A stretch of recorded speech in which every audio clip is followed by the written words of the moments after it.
تو یہ کہ میں زندگی گزار کے جاؤں اور میں نے اتنے کروڑ کمائے، میں نے اتنی دولت بنائی، میرے اتنے بچے ہو گئے، تو یہ ساری چیزیں تو حیوانوں میں بھی ہیں۔ بہت زیادہ تم دولت کماتے ہو، حیوان میں دولت کمانے کی عقل نہیں ہے، ورنہ بچے تو حیوانوں کے بھی ہیں، زندگی تو وہ بھی گزارتے ہیں، کھاتے تو وہ بھی ہیں، پیتے تو وہ بھی ہیں۔ لیکن اے انسان، تجھے انسان بنایا تاکہ تو طاہر بنے، تاکہ تو پاک بنے۔ اللہ نے نبی بھیجے، انبیاء بھیجے، اولیاء بھیجے تاکہ تمہارے وجود کو بلندیوں کی طرف لے جایا ہے۔ مولا میں کیا کروں کہ بلندی کی طرف جاؤں؟ فرمایا ابتدائے ولایت یہ ہے، انٹرنس آف ولایت یہ ہے۔ اگر ولایت کے اکاؤنٹ کو لاگ ان کرنا چاہتے ہو، اس کا پاس ورڈ یہ ہے کہ جب تک تمہارے وجود میں طہارت نہیں ہے، تم قرآن کو مس نہیں کر سکتے، تو علی کی ولایت میں داخل کیسے ہو سکتے ہو؟ پہلی ابتدا وضو ہے۔ فرمایا وضو کی بڑی قدر ہے، وضو کی بڑی شان ہے۔ علی کا شیعہ ہمیشہ دائم الوضو رہتا ہے۔ کتنے منٹ لگتے ہیں وضو کرنے میں؟ ہاں، بے وضو انسان کو کیا امام زمانہ کی زیارت ہوگی؟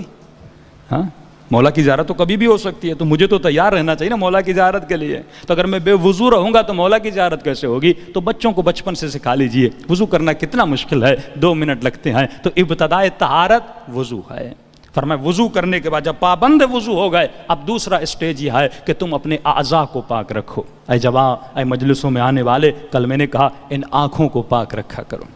لیکن سب سے بڑی طہارت آج قوم میں جتنے مسئلے ہیں، طلاقیں ہوں، مومنین میں جھگڑا ہو، انجمنوں میں جھگڑا ہو، ٹرسٹریز میں جھگڑا ہو، مومن سے لڑے، ایک مومن دوسرے مومن کا قتل کر دے، ایک مسلمان دوسرے مسلمان کا گلا کاٹ دے، یہ جتنے مسائل ہیں، معصوم فرماتے ہیں ہر مسئلے کی جڑ ایک تمہارا عضو ہے۔ اگر تم اس پر کنٹرول کر دو تو تمہارے گھر میں سکون آ جائے، تمہاری زندگیوں میں امن آ جائے، تمہاری پریشانیاں دور ہو جائیں۔ مولا وہ میرا کون سا عضو ہے؟ فرمایا وہ ایک عضو ہے۔ جب تم نیند سے اٹھتے ہو، تمہارے 7 اعضاء اس تمہارے ایک عضو کو ہاتھ جوڑ کے ایک تمنا کرتے ہیں کہ اے عضو آج کوئی غلطی نہیں کرنا، کیونکہ غلطی تم کرتے ہو سزا ہمیں ملتی ہے۔ مولا یہ کون سا عضو ہے جس کی اتنی اہمیت ہے؟ فرمایا وہی عضو جس کی توانائی صرف انسان کو ملی ہے، حیوان کو نہیں ملی۔ مولا وہ کون سے میرے بدن کا عضو ہے جس کی اتنی اہمیت ہے؟ فرمایا اے علی کے چاہنے والے، وہ زبان ہے۔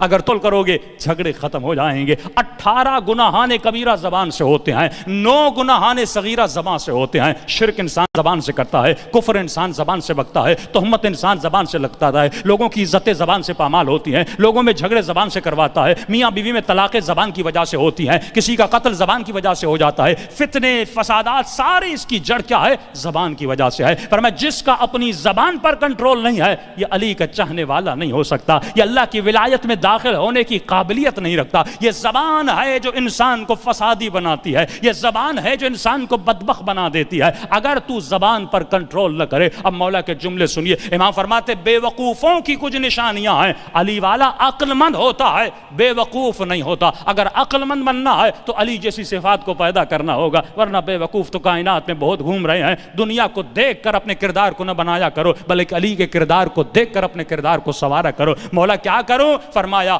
عقل مند کی کچھ نشانیاں ہیں اور بے وقوف کی کچھ نشانیاں ہیں۔ فرمایا پہلی نشانی بے وقوف کی یہ ہے، یہ زیادہ سے زیادہ باتیں کرتا ہے، اسے باتیں کرنے میں لذت ملتی ہے، 10 گھنٹے بیٹھ جاتا ہے، باتیں پہ باتیں کیا جا رہا ہے، پتہ ہی نہیں کیا کیے جا رہا ہوں، اسے لذت ملتی ہے، اس کا شوق ہوتا ہے میں بس باتیں کروں۔ اور امام فرماتے جو زیادہ باتیں کرتا ہے وہ زیادہ خطائیں کرتا ہے، جو زیادہ باتیں کرتا ہے وہ زیادہ خطائیں کرتا ہے۔ اب خطا پہ خطا کرتا ہے اور اس کا ایک نتیجہ ہوتا ہے، جب زیادہ باتیں کرے گا زیادہ خطائیں کرے گا، اور جب زیادہ خطا کرتا ہے تو اس کے نتیجے میں یہ بے حیا بن جاتا ہے، حیا سے دور ہو جائے۔ ایک مرتبہ، لیکن ایک مرتبہ اس گناہ میں تکرار پیدا کرتا ہوں، ریپیٹیشن آف عمل پیدا آ جاتا ہے، تو جب تکرار عمل آتا ہے وہ میرے وجود کا حصہ بن جاتا ہے۔ قرآن کی آیت کہتی ہے بعض لوگوں کو لایا جائے قیامت پہ اور اللہ کہے گا تم نے گناہ کیا، کہیں گے خدا میں نے تو کوئی گناہ نہیں کیا۔ امام فرماتے کیونکہ دنیا میں اتنا جھوٹ بولا ہے، یہ قیامت میں بھی آئے گا اور کیا کرے گا؟